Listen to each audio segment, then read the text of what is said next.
Watch right now in the Front News Project, the response for Sumy. The Ukrainian armed forces completely destroy the 112th Russian Missile Brigade. Crimea trembles again. New weapons of the Ukrainian armed forces will liberate the temporarily occupied peninsula.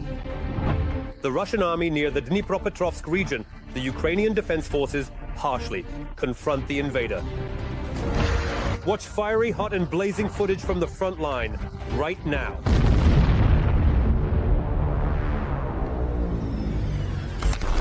The fourth year of the full-scale war, the war that Vladimir Putin and his entourage unleashed on Ukrainian soil. The heroic resistance of the Ukrainian armed forces and the entire Ukrainian people in the fight for their freedom continues. Greetings, this is Front News. This is Vladimir Timoshenko with you. In the next 30 minutes, you will get the truth about the war, which our journalists gather from the hottest combat zones. So, are you ready? Then, let's begin.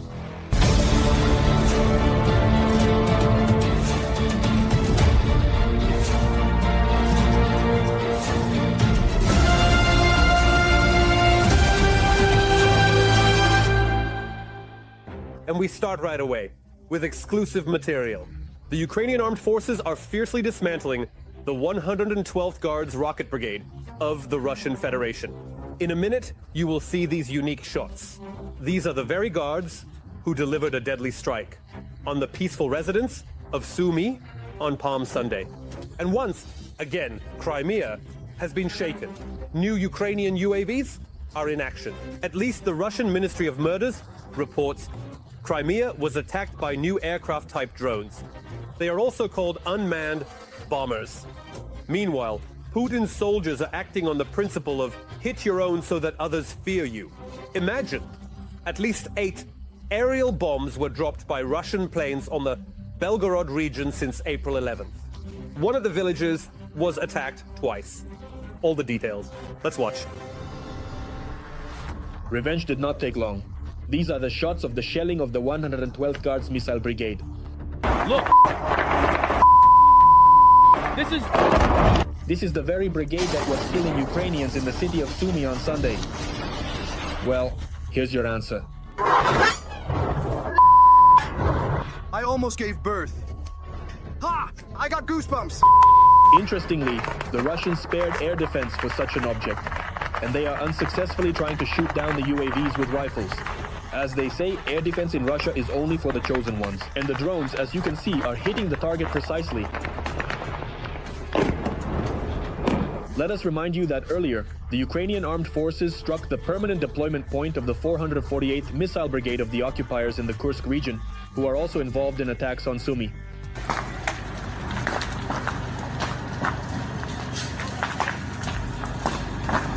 And at this time, Crimea also trembled. The Ministry of Murders in Russia claims that Crimea was attacked by 2 aircraft-type UAVs. And by the way, deep state analysts claim that the Ukrainian armed forces have started using the latest Ukrainian ultralight UAVs, the B-1 aviation complexes, at the front. The B-1 UAVs are light bombers designed to destroy personnel, vehicles, and armored equipment. In addition, it should be noted that these UAVs can destroy the specified targets, both at the front line and in the enemy's rear. According to the Ministry of Defense of Ukraine, these drones can carry various types of munitions, and most importantly, they are equipped with powerful low-noise engines that allow these UAVs to stay airborne for several hours. In addition, the B-1 has increased resistance to electronic warfare systems.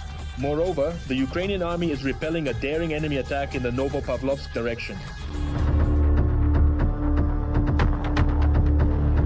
As you can see, the Russians are launching an attack with more than 24 armored vehicles, several tanks and more than 12.5 BMPs with infantry. But all of this was shattered to pieces, along with the enemy's infantry. And while the Ukrainian armed forces strike the enemy, the Russians strike their own, as they say, to make others fear. At least 8 aerial bombs have been dropped by Russian planes on the Belgorod region since April 11th. One of the villages was attacked twice. Since the beginning of 2025, according to estimates from the Russian side itself, there have been at least 59 incidents of unintended bomb drops, including 44 FABs and 7 UMPBs, as well as 3 missiles falling from Russian planes on both Russian territory and temporarily occupied territories of Ukraine. This is evidence that the Russian Federation is effectively facing the issue of lacking the capability for modernization and current major repairs of the aircraft of the Russian aerospace forces due to sectoral sanctions from the United States and EU countries. Additionally, North Korea continues to assist the Russian dictator Vladimir Putin in his aggressive war against Ukraine. According to Reuters, over the past 2 years, North Korea has sent the Kremlin about 16,000 containers with ammunition. It should be noted that North Korea supplies the Russian Federation not only with artillery shells. Let me emphasize once again, according to the main intelligence directorate of the Ministry of Defense of Ukraine, this amounts to about 4 million artillery shells. But accordingly, we are talking about the supply of KN-23 tactical ballistic missiles. Plus, accordingly, there are strike drones. In addition, the North Korean side also supplies, accordingly, Poksan 170mm self-propelled artillery and other types of military equipment. And you remember that North Korea helps Russia not only with ammunition but also sends its cannon fodder to the war. And also, you know, Moscow has been at the bottom for more than 3 years now. The fact is that on April 14th, 2022, our defense forces sent the flagship of the Black Sea Fleet, the cruiser Moskva, underwater. It was the greatest shipwide of the Russians, becoming their most costly loss. What remains of the Moskva at the bottom of the sea? What remnants have Ukrainian scientists managed to retrieve over 3 years? And how much more Russian military junk will follow this Russian warship? TSN correspondent Olena Hushchik will tell more. The most powerful and astonishing. The most powerful ship of the Black Sea Fleet with a satellite system and supersonic missiles on board. A battlecruiser where leaders of different countries have met multiple times. It also has its own headquarters and even an air defense system. In general, the pride and symbol of the Russian Federation, which, as befits a symbol, went to the bottom of the Black Sea. To the bottom of the Black Sea. The cruiser Moskva. It was the defense forces on Snake Island that sent it on its well-known course. The ship ended its journey 3 years ago when it was hit on April 13th and sank on the 14th. This, in my opinion, I think, was the most powerful, the most technologically advanced ship of the Black Sea Fleet since 1982. The value of the Moskva was estimated at $750 million. It was essentially a floating air defense system, thanks to which the Russians controlled the entire space over the Black Sea. The destruction of the Moskva allowed for the liberation of Snake Island and the unblocking of shipping trade routes. It was used as a command ship. That is, it could actually accommodate about 50 to 60 staff officers, and they could manage the ship's aviation and marines.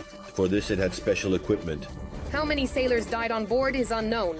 The sunken cruiser continued to send greetings and signals for a long time, as civilian sailors found rusty oars and leaky life rafts in the middle of the sea. Probably out of the half-thousand Russian crew, someone did try to swim out, although Mr. Andrei is sure it was difficult for them even before the arrival of the missiles. The weather was stormy with dark clouds looming overhead, heavy rain and strong winds. A significant number of the crew unfortunately simply got seasick. None of the air defense systems were working, and those missiles just hit the ship. Thus, the monster of the Black Sea turned into a broken plastic toy, unwanted in the middle of the Black Sea. Although even from the bottom, it has already acquired a new status. Officially, the underwater cultural heritage of Ukraine. The Russian warship became famous in March with a record 1 million copy circulation.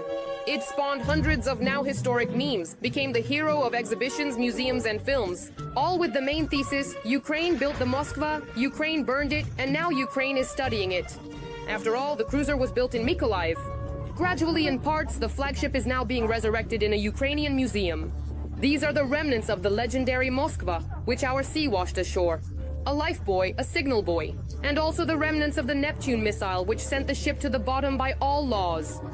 They are now being studied by Ukrainian scientists. And here the Guard missile cruisers, such as the well-known... And here the Guard missile cruisers, the specific number 121 at that time was carried only by the flagship of the Black Sea Fleet, the missile cruiser Moskva. So this is an original item, this is a real item, this is an item from the missile cruiser Moskva. In the Central Naval Museum of Ukraine, they also know the exact coordinates of the sunken Moskva. Director Sergei Voronov says the depth there is about 50 meters. This means that it will definitely be possible to retrieve many interesting items from there. The flagship itself is large, so even beginner divers will be able to descend and see it at least from above. Moreover, the Moskva conveniently sank near ancient ships and already modern wrecks of the Russian fleet. This is the one of the 3,000 sunken ships that we know of, which lie in the waters of Ukraine and are on our records. Most of them are not sunk but damaged.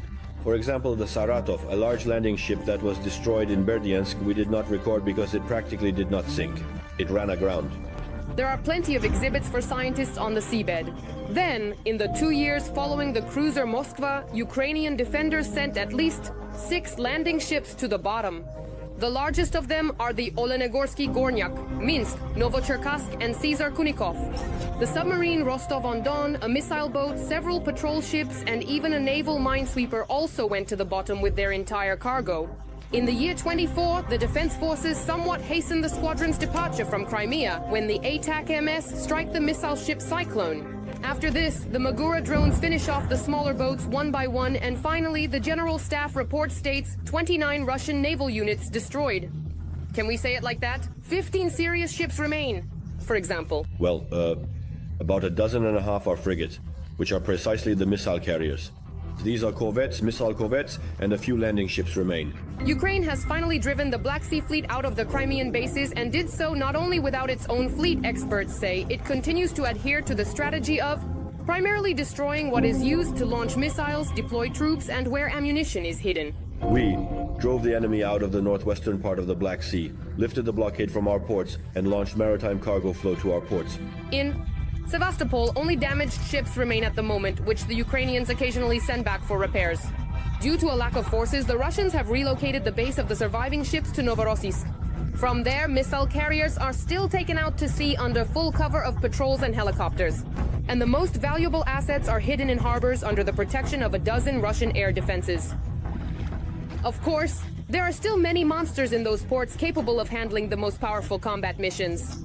The occupiers are tirelessly looking for loopholes to protect them. However, our naval forces are acting proactively and know exactly how, where, and when the entire Black Sea Fleet will go to the bottom.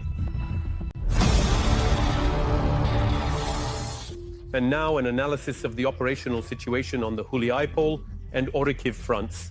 The enemy continues its military terror. In the Huliaipol direction, enemy aviation struck Huliaipol with unguided aerial rockets. In the Pridniprovsk direction, the terrorist country struck Kherson with caps. In the Orikhiv direction, Ukrainian defenders repelled an enemy attack near Mala Tokmachka.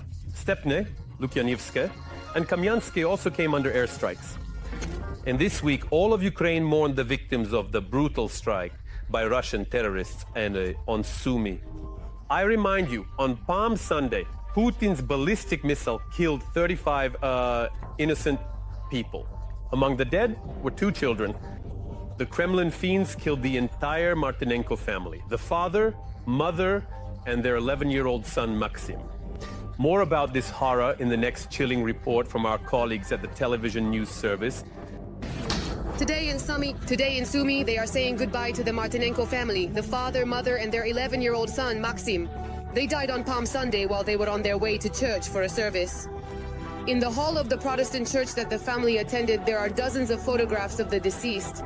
Always smiling, happy, united, that's how they are remembered here. Positive. They always had a smile on their face. I knew him. He was interested in football and Minecraft. Cheerful, kind. He was located... They were at that spot at that moment on Petropavlovskaya, not far from here, when those missiles, those Iskanders, arrived. The family lived in an old village not far from Sumy. The boy was interested in football.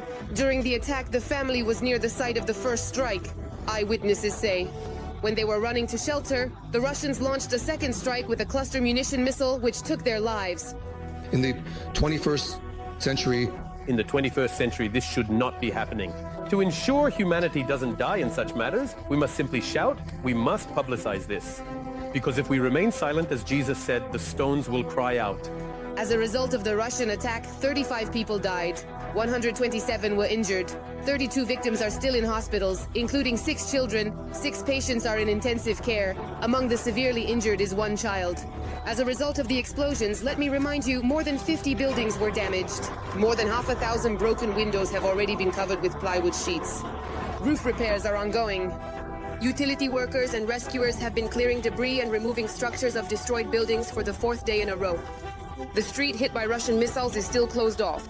They promised to restore traffic on it by tomorrow. But now it's time to analyze the operational situation on the blazing Pokrovsk front line. The Russian world continues to destroy, kill, and maim here as well. On the Pokrovsk front, since the beginning of the day, Russian occupiers have made 48 attempts to dislodge our soldiers from their positions.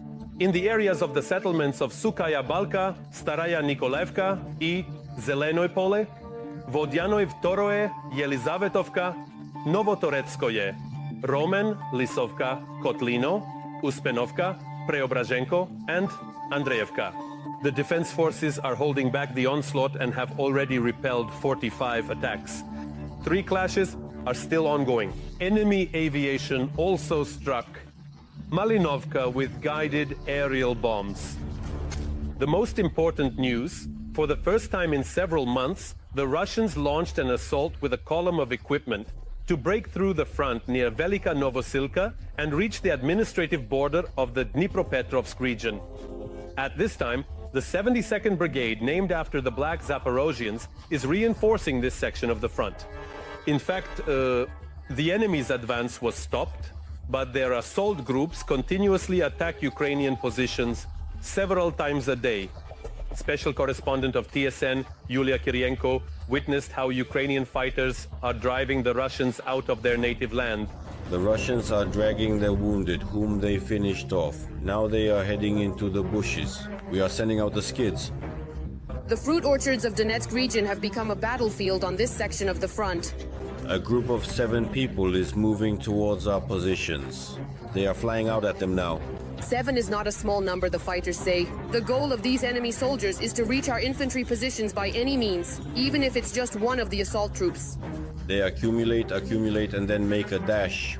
Accumulate and immediately try to break through on all sides. They persistently advance, the soldiers say. Even when wounded, they try to move forward. It seems like there's no way back for them, our fighters say. The drone operator provides evidence of this. At night, when they repelled a similar assault, one of the wounded occupiers didn't even try to call for evacuation. He chose another path. You can see him lying there turning over his rifle. Before that, they dropped shrapnel on him, and it got to him. He decided to shoot himself. Perhaps it's easier to die that way than from the shrapnel. Probably not as painful for him. And no one rescues them. They abandon all their wounded, not taking a single one. In the morning, a new group of assault troops moves along the same forest strip. Our reconnaissance drones constantly keep them in sight. There should be even more of such drones in the unit. The pilots equipped strike FPVs. The enemy is still several kilometers away from our trenches, so there is time to lure the Russians into the so-called kill zone. And here is the result of another hit on a Russian soldier. Right now, at this very moment, we have been actively working in real time, and it caught fire. The accomplices of this Russian are somewhere nearby, but they don't even try to help him. They just leave him among the trees and simply move on. This is what our military calls the meat assault of the occupiers. If one assault group doesn't reach our trenches, they immediately send a new one. And so it goes on without stopping. The lifespan of a Russian in such an assault is just a few hours. One of them is a 200, one is a 300, and we're currently searching for the rest in the bushes. But this is a matter of half an hour to an hour, and we'll take them out. Their lifespan is up to several hours. Their task is to reach the border of the Dnipropetrovsk region. And although there are only a few kilometers left to the region's border here, the Russians cannot overcome them. According to our information, they have the task of reaching the borders of the Dnipropetrovsk region by the end of March. That is, to take some strategic supply objective. It is absent here. I think that the main task is primarily to enter the Dnipropetrovsk region for the first time since the beginning of the war. In one of the clearings, 800 meters long, we counted more than 100 enemy bodies, but the enemy continues to move along this clearing. Here's another hit on enemy soldiers. The group of Russians is practically defeated. The soldiers of the 72nd Brigade, named after the Black Zaporozhians, did not let them reach our infantry. This brigade was recently reinforced in this direction. This is already the third enemy standing against us. Our battalion alone inflicted losses on more than 400 enemy personnel, over 10 tanks, and 30 units of armored and lightly armored vehicles. About 2 battalions. Before this, they tried to advance using only manpower. Then they brought in equipment, and for the first time, in about the last month, the enemy used 10 units of tanks and armored vehicles, which had not been seen in this direction for several months. But in the village behind these Russians, our drones are detecting new occupiers. Drones can't reach there, but artillery can. There are a few minutes left until the command fire, but our fighters cancel it. The drone pilot sees 2 women walking between the ruins on the street. We don't do anything to them. They continue living there. There is a child in the southern part. He's about 10 years old. To avoid harming the locals, our forces don't shoot, and they have no choice but to wait until the next group of attackers comes out towards us again. Drones should be enough for them, say the Black Zaporozhians.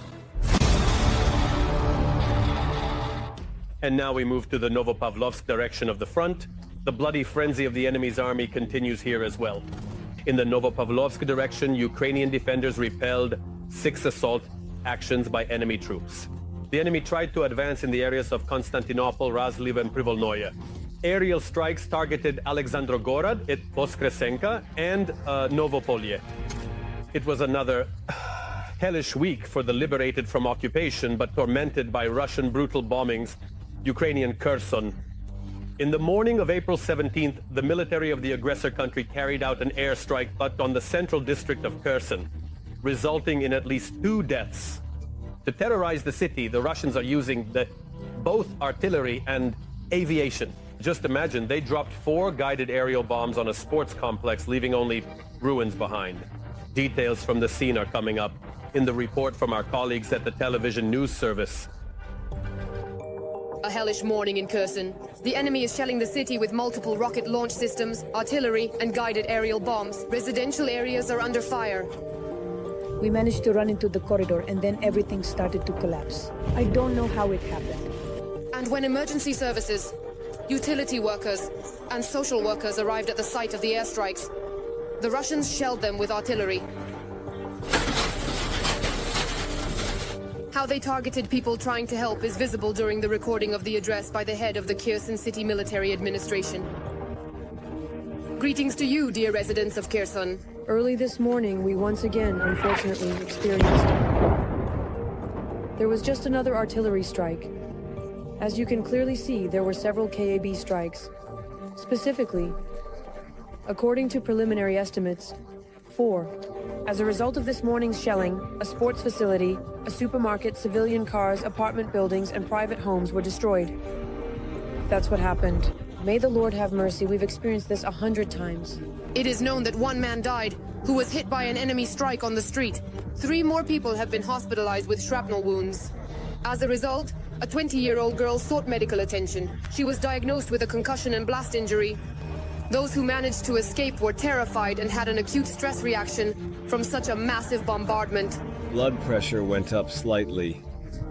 As soon as the shelling started, they jumped into the garage, and there both of them started shaking. They had to be pulled out. But no injuries, right? No, just stress, only stress.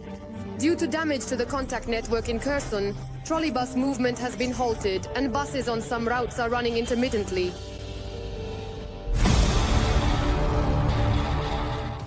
Well, now it's time to analyze the situation on the Kramatorsk and Toretsk fronts. The situation here is traditionally extremely tense. On the Kramatorsk front, the enemy is trying to advance in the areas of Chasiv Yar, Kurdyumivka, and towards Stupochki. 3 out of 5 attacks were repelled by the defense forces. The battles continue. On the Toretsk front, the enemy is attempting to penetrate our defenses in the areas of Toretsk, Azaryanivka, and Druzhba. 2 attacks are still ongoing. Our defenders have already successfully repelled 4 assault actions by the invaders. Ukraine suffers daily from the most brutal missile and drone attacks by the enemy. Sumy, Kryvyi Rih, Kharkiv, Kyiv, Odessa, not to mention the settlements that are in close proximity to the front line. In just the first 4.5 months of the 25th year, the Russians launched 11,500 drones at Ukraine. And there are also deadly missiles, and also including ballistic ones. But is there a technology that can now completely shield the Ukrainian sky from Kremlin drones and missiles? Our colleagues from the Specker project have investigated this issue. April 13th, 2025. Amounts. At 10 in the morning, 2 Russian ballistic missiles attacked the city center. 34 dead, including 2 children, and over 100 injured. Russian terrorists launch Iskanders with cluster munitions at the frontline city to cause the maximum number of human casualties. April 4th of this year, Kryvyi Rih. The center of the enemy ballistic strike becomes a children's playground. The missile exploded in the air several dozen meters above the ground. The cluster warhead takes the lives of 20 city residents, among them 9 children. More than 70 wounded. On April 6, 6 ballistic missiles attacked the capital. Only 1 is successfully shot down. 1 person died, 3 were injured. Russian aerial terror becomes significantly more dangerous. Instead of cruise missiles, ballistic Iskanders and North Korean analogs increasingly appear in the Ukrainian sky. In Ukraine, they were quite accurately shot down by Patriot systems, but the hit rate is decreasing. The enemy has made certain upgrades to these Iskanders, making it more difficult to counter them. It's not always possible to achieve a 100% success rate as it was before. They are not being shot down because there are no means to do so, military experts say. Only a few American anti-aircraft missile systems cannot protect the entire territory of Ukraine from ballistic strikes. There is also a shortage of missiles for the Patriot systems. Annually, no more than 600 of them are produced, and that's for the entire world. President Zelensky, from the attacked Kryvyi Rih, calls on the participants of the April Ramstein meeting to provide Ukraine with at least 10 additional Patriots. Considering that 3 times more are needed, explains aviation expert Valery Romanenko. We minimally need 3 dozen Patriots. We currently have only 5. Well, for example, to cover 23 regional cities and another 7 for particularly important sites, hydroelectric power plants, nuclear stations. Meanwhile, Russia is only increasing its missile production. Ukrainian intelligence reports that the enemy is focusing specifically on ballistic missiles. According to military analysts, Russian terrorists are capable of producing 50 X-101 missiles or their equivalents monthly. The production of ballistic Iskanders has increased by 1.5 times over 2 years, reaching 60 per month. Additionally, 30 regular Iskanders and another 5 to 6 Kinjal missiles. They have to be shot down using only foreign systems. Long-range NASAMS, Patriot and SAM-T systems protect the skies over some strategic facilities in the rear territory.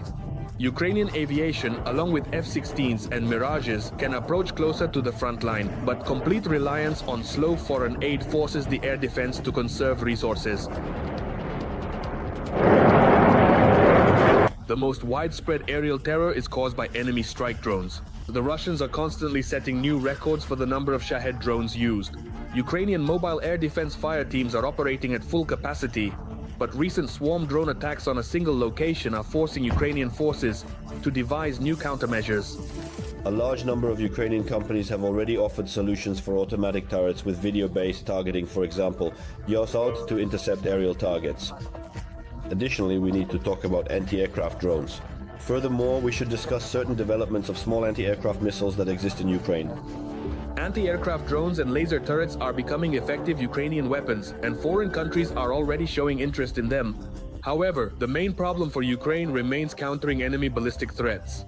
A missile defense shield like the Israeli or American air defense systems is a story of the distant future. However, the long arm of retribution should soon appear. The most effective means of defense for us will be a long arm of domestically produced ballistic missiles. Their range is 1 to 2,000 kilometers, so that the hydroelectric power station system on the Volga is within striking distance. if a war starts, we will immediately strike these power stations and half of Russia will be in darkness. In the coming months, it is unlikely that Russian aerial terror will cease. Both frontline cities and rear centers are under threat. The Kremlin's primary goal is to deplete Ukraine as much as possible, including its air defense. However, peace on the terms of Russian terrorists is impossible, and this has been proven for the 4th consecutive year by the Ukrainian armed forces. That's all for today, but very soon on the Front News program there will be new unique materials from our journalists in the hottest spots of the war, gathered so that you know the truth. This was Vladimir Timoshenko with you. Take care of yourself and your loved ones.